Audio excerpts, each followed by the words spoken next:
ٹھیک ہے. اچھا ڈاکٹر صاحب یہ بھی بتائیے کہ جب ہم بات کرتے ہیں پاکستان کی بھی ہم نے ایک بڑی کلیئر پوزیشن فلسطین کے حوالے سے تو ہمیشہ دیکھی ہے، لیکن اب مختلف لوگوں کی مختلف آراء بھی پائی جاتی ہیں، اور کچھ لوگوں کا اب عرب ممالک کی اگر ہم بات کریں تو ان میں سے کچھ ایسے ممالک بھی ہیں کہ جو باقاعدہ طور پہ اسرائیل کے ساتھ ڈپلومیٹک ریلیشنز رکھتے ہیں، اور انہوں نے آلدو اس سارے تنازع میں خود کو اسرائیل سے تھوڑا بہت ذرا ڈسٹینس کر لیا، تھوڑا اسلامک سمٹ میں اس کے خلاف بڑے سخت بیانات بھی دے دیے اور اس قسم کا معاملہ کیا، لیکن مسلم ممالک میں اس حوالے سے کیا ہوتا آپ دیکھ رہے ہیں آنے والے وقتوں میں؟ دیکھیں یہ جو ابھی مطلب سعودی اور پاکستانی جو strategic mutual defence agreement sign ہوا ہے، اس کا تعلق جو ہے براہ راست غزہ سے ہے. اس کی وجہ یہ ہے کہ فی الوقت نہ ہی پاکستان کو کوئی خدشات لاحق ہیں. ٹھیک ہے ابھی 87 گھنٹے کی جنگ ہوئی تھی مئی کے مہینے میں، لیکن حالات دوبارہ سے جو ہے وہ ایک پرانے والے سٹیٹس کو اینٹی پہ آ چکے ہیں، جو نہ اچھے ہیں نہ برے ہیں.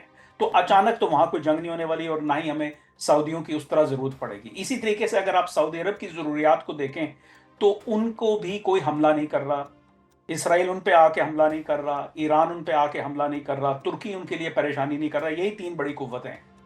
تو پھر اس ڈیل کا کیا مقصد ہے؟ اس ڈیل کا مقصد یہ ہے کہ جو خطے کے اندر اب سعودی عرب قیادت کرے گا، جو کہ امریکہ چاہ رہا ہے کہ سعودی عرب اپنے خطے کی، عرب ممالک کی جو سیکیورٹی کی بھاگ دوڑ ہے وہ اپنے ہاتھ میں لے. تو سعودی عرب کے پاس خود تو صلاحیت نہیں ہے.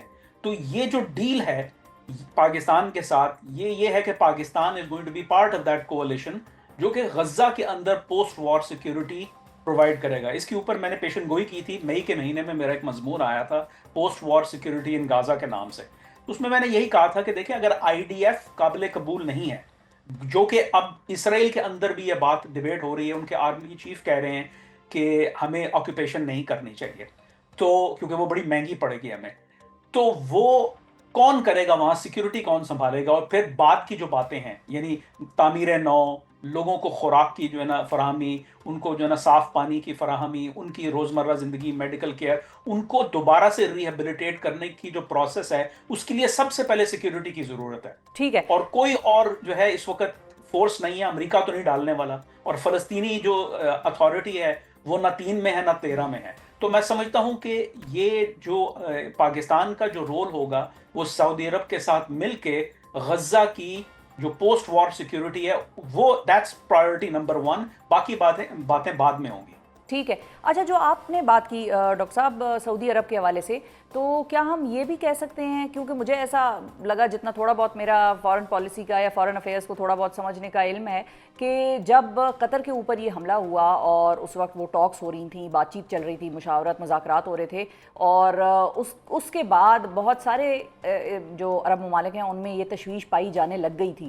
تو یہ پھر صرف سعودی عرب کا لیڈ لینے کا معاملہ تو نہ ہوا، کیونکہ قطر یہ کہتا ہے کہ ہم مذاکرات تب کرائیں گے، ہم میڈیشن تب کرائیں گے اب جب آپ معافی مانگیں گے، یعنی کہ اسرائیل. اور ٹرمپ البتہ دوسری طرف یہ چاہتا ہے کہ قطر ہی ہو جو کہ ان ٹاکس کو ہوسٹ کرے اور اس میں معاملے کو آگے بڑھائے.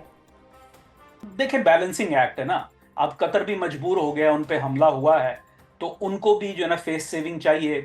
وہ اپنے جو ذمہ داری ہے جو کہ وہ کرنا چاہتے ہیں، جو ان کے انٹرسٹ کے اندر ہے، اسٹریٹجک انٹرسٹ کے اندر ہے کہ وہ میڈیٹر کے طور پہ سامنے آئیں، تو وہ اس سے تو پیچھے نہیں ہٹ رہے، لیکن ان کو حالات سازگار کرنے ہیں، تو وہ اس وجہ سے کہہ رہے ہیں کہ معافی مانگیں. دیکھیں جہاں تک قطر کے حملے کا تعلق ہے نا، وہ بات ٹھیک ہے کہ قطر کے اوپر حملہ ہوا ہے اور اسرائیل نے اپنے جو اپنا اسفیئر آف آپریشنز ہے اس کو ایکسپینڈ کرنے کا ایک مظاہرہ کیا ہے، لیکن آئی اسٹل تھنک کہ it's a one off, it's an exception not the role.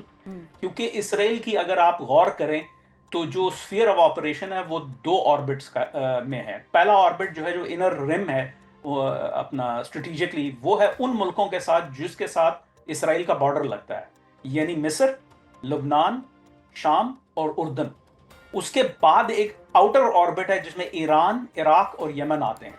جہاں تک سعودی عرب کا تعلق ہے اور دیگر خلیجی ممالک کا تعلق ہے، they are outside the sphere of operations. اس سے نہ اسرائیل کو کوئی فائدہ ہو رہا ہے. ایک وقتی طور پہ اگر انہوں نے حماس کی قیادت کو ختم کر دیا ہوتا، جو ان کی سیاسی قیادت ہے، شاید ان کو ٹیکٹیکل جو ہے ایک ایڈوانٹیج ہو جاتا، لیکن اس سے آگے کچھ نہیں ہے، اس سے آگے ان کے لیے کچھ نہیں ہے.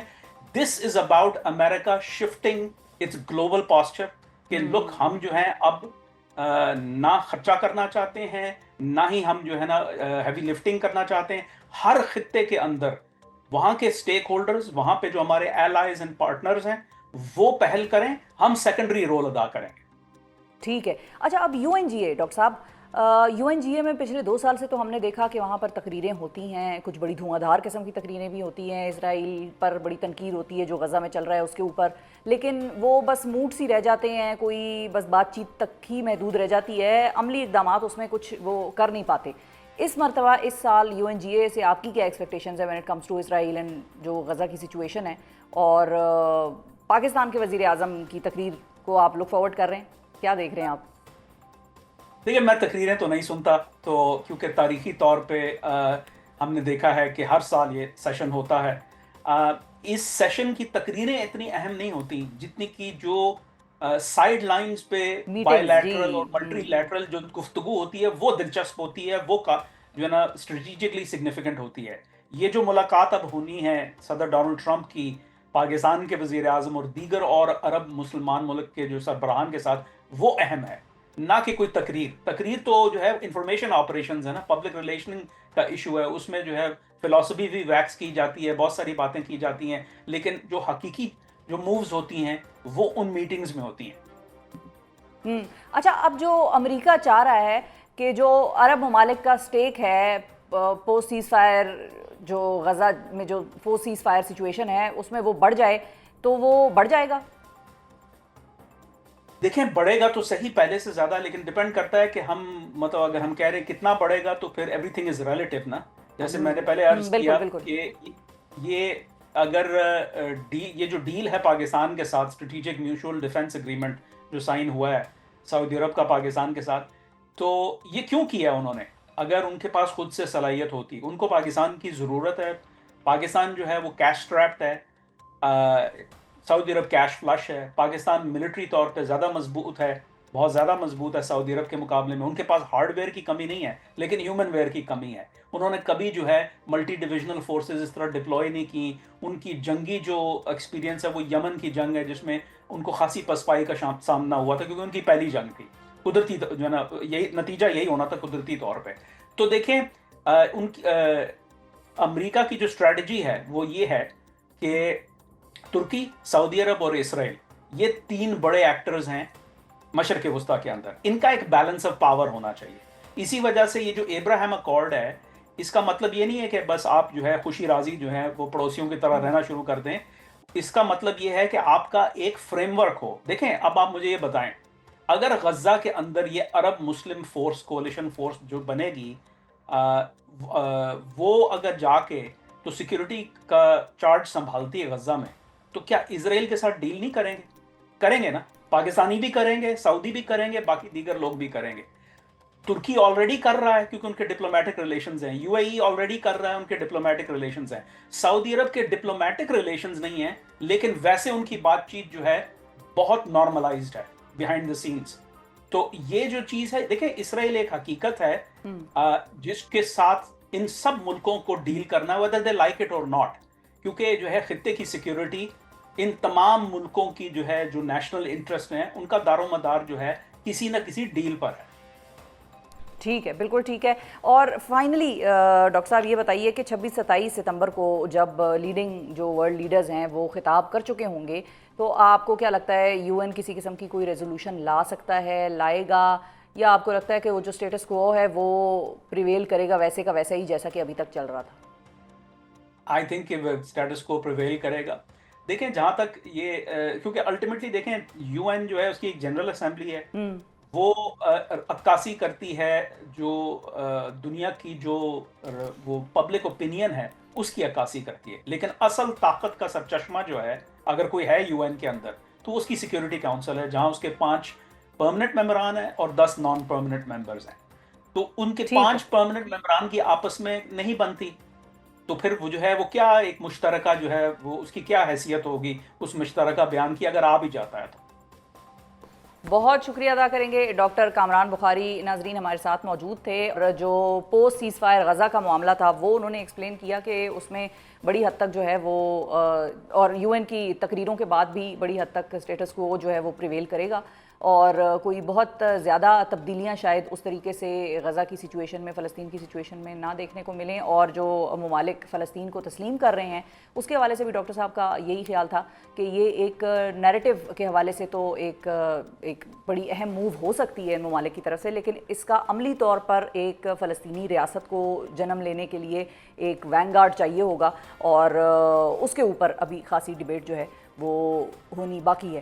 سو اب دیکھتے ہیں کہ آنے والے وقتوں میں یو این جی اے میں کس قسم کی تقریریں ہوتی ہیں۔ ڈاکٹر صاحب نے یو این جی اے کی تقریروں کے حوالے سے انہوں نے کہا کہ میں وہ تقریریں نہیں سنتا اور اس کے اوپر بہت زیادہ ریلائی بھی نہیں کرتا۔ اس کے بعد کا جو سینیریو بنتا ہے اور اس کے ساتھ جو سائیڈ لائنز پر ملاقاتیں ہوتی ہیں وہ میٹنگز اہم ہوتی ہیں آگے پالیسی ڈیسیجنز کو پڑھنے، سمجھنے اور دیکھنے کے لیے۔ پروگرام میں بات ہوگی پی ٹی آئی کی اور اس کے بانی چیئرمین عمران خان کی، جن کے حوالے سے اب قانونی فرنٹ ایک بار پھر گرم ہوتا دکھائی دے رہا ہے۔ آج مسلسل دوسری بار جی ایچ کیو حملہ کیس کی عدالتی کارروائی کا عمران خان کے وکلاء کی جانب سے بائیکاٹ کیا گیا، جبکہ توشہ خانہ کیس 2 بھی اپنے اختتامی مراحل کی جانب تیزی سے گامزن ہے۔ میڈیا رپورٹس کے مطابق آج 9 مئی جی ایچ کیو حملہ کیس میں عمران خان کو واٹس ایپ لنک پر عدالت میں پیش کیا گیا، جہاں وکلاء صفائی نے بانی پی ٹی آئی سے بات کرنے کی اجازت طلب کی، جس پر عدالت نے وکلاء صفائی کی عمران خان سے بات کرائی، لیکن آواز میں خلل اور بانی پی ٹی آئی کا چہرہ واضح نظر نہ آنے کی شکایت پر وکلاء صفائی نے کارروائی کا بائیکاٹ کر دیا اور عمران خان کے دونوں وکلاء عدالت سے باہر چلے گئے۔ عمران خان کے وکلاء کے بائیکاٹ کے بعد آج عدالت نے پروسیکیوشن کے 8 گواہوں کے بیانات بھی قلم بند کر لیے ہیں اور اگلی سماعت پر مزید گواہوں کو طلب کر لیا گیا ہے۔ اس کے ساتھ ساتھ اگلے 2 روز بھی عدالتی لحاظ سے عمران خان کے لیے بہت اہم ہیں، کیونکہ کل یعنی 24 ستمبر کو توشہ خانہ کیس 2 میں پروسیکیوشن کے آخری 2 گواہوں پر عمران خان کے وکلاء کی جانب سے جرا کی جائے گی، جبکہ اگلے روز 25 ستمبر کو 190 ملین پاؤنڈ کیس کی سزا معطلی کے لیے دائر کی جانے والی اپیلوں کی سماعت ہونے جا رہی ہے۔ اس کے ساتھ ساتھ گزشتہ روز آئینی بینچ کے سربراہ جسٹس امین الدین خان اور دیگر ججز کی جانب سے ملٹری کورٹ کے سزا یافتہ مجرموں کو اپیل کا حق دینے کے لیے 45 دن میں قانون سازی کا حکم دے دیا گیا۔ عمران خان اور پی ٹی آئی کے لیے دن قانونی لحاظ سے کتنے چیلنجنگ ثابت ہوں گے اور پی ٹی آئی ان چیلنجنگ ڈیز کو ہینڈل کیسے کرے گی، اس حوالے سے گفتگو کرنے کے لیے ہمارے ساتھ موجود ہیں پی ٹی آئی کی کور کمیٹی کے رکن اور ماہر قانون بیرسٹر ابوذر سلمان نیازی۔ السلام علیکم بیرسٹر صاحب۔ وعلیکم السلام۔ تھینک یو جی، بہت شکریہ۔ سب سے پہلے تو ابوذر صاحب یہ بتائیے کہ ویڈیو لنک کی کارروائی، ویڈیو لنک پر کسی ملزم کو شامل تفتیش کرنا، اس کو پروسیڈنگز میں شامل کرنا، یہ تو ہم نے سنا تھا، لیکن کیا اس ویڈیو لنک میں ہر قسم کا لنک آتا ہے جو آن لائن ہو، واٹس ایپ ہو، زوم ہو، اسکائپ ہو، یا یہ باقاعدہ ویڈیو لنک کا مطلب ہے کہ اس کی شکل واضح طور پر نظر آئے، آواز میں کوئی خلل نہ ہو، اس کو ہر چیز سنائی دے اور اس کی بات ہمیں سنائی دے؟ کہتے کیا ہیں رولز؟ دیکھیں، آپ خود بھی میرے خیال سے لا کرنے کے بعد کافی اچھی وکیل بن گئی ہیں۔ جواب آپ نے آدھا تو خود ہی دے دیا۔ ویسے میں بتا دوں، مال سب سے پہلے پاکستان کی عدالتوں میں آیا جب میشا شفیع کا کیس تھا، آپ کو یاد ہوگا، علی ظفر اور میشا شفیع کا کیس۔ وہ کینیڈا میں تھی تو وہاں سے انہوں نے ایویڈنس ریکارڈ کرنی تھی، تو سپریم کورٹ آف پاکستان تک بات گئی اور وہاں پہ پھر سپریم کورٹ نے اجازت دی کہ آپ ٹرائل جو ہے وہ ویڈیو لنک کے تھرو بھی کر سکتے ہیں، اس میں آپ پروسیڈ کر سکتے ہیں۔ کافی چیزیں اس میں سے آلموسٹ 90% آپ ویڈیو لنک کے تھرو کر سکتے ہیں، لیکن کچھ چیزیں ہیں جو ویسے بھی آپ جب تک فزیکل پریزنس نہ ہو ایکیوزڈ کی آپ نہیں کر سکتے، جیسے کہ جب چارج فریم ہوتا ہے اس میں فزیکل اٹینڈنس ضروری ہے آپ کے ملک کے قانون اور آئین کے مطابق، اور بھی کچھ جگہیں ہیں۔ اچھا، لیکن دیکھیں ابھی مسئلہ اس چیز سے نہیں ہے۔ پہلی بات تو یہ ہے، یہ ویڈیو لنک ضرورت کب پڑتی ہے؟ یہ ضرورت ہوتی ہے for the convenience of the parties, خاص کر جس شخص نے ریکارڈ کرانا ہے بیان اس کے لیے۔ اس کیس میں عمران خان صاحب ہیں، لیکن یہاں پہ کنوینئنس کس کی ہے؟ وہ ہے پروسیکیوشن کی۔ حکومت وقت چاہتی ہے کہ وہ ویڈیو لنک سے بیان اپنا ریکارڈ کرائیں، کیوں کریں؟ انہوں نے تو نہیں اپلیکیشن دی عمران خان صاحب نے کہ جب ویڈیو لنک سے کرائیں، تو حکومت خان صاحب کی کنوینئنس یا انکنوینئنس دیکھ رہی ہے۔ پہلا سوال تو یہ ہے، تو اس وجہ سے یہ تو اپلیکیشن ہی غلط تھی یا غلط تھا۔ پھر دوسری بات، دیکھیں ویڈیو لنک کسی بھی میڈیم سے ہو سکتا ہے، ضروری نہیں ہے ایک اسپیسیفک اپلیکیشن ہو جیسے اسکائپ، بالکل کچھ بھی ہو سکتا ہے، لیکن اس میں یہ بھی ہے کہ اس کیس کی ساری کارروائی ابھی تک تو اڈیالہ جیل میں ہوتی رہی، تو اب ویڈیو لنک کی طرف وہ شفٹ ہو گئے۔ اچھا، اور ایک وکیلوں والا سوال بھی لیں گے ابوذر صاحب، وہ یہ ہے کہ اگر میرے وکیل کو مثال کے طور پر میرا چہرہ ویڈیو لنک کے تھرو صاف نظر نہیں آ رہا، نہ اس کو میری آواز پراپرلی سنائی دے رہی ہے، تو کیا ایسی سچویشن میں پروسیڈنگز کیری آن کر سکتی ہیں یا بوائیکاٹ ہی آپشن ہے، یا اس کے علاوہ لیگل کوئی راستہ تھا؟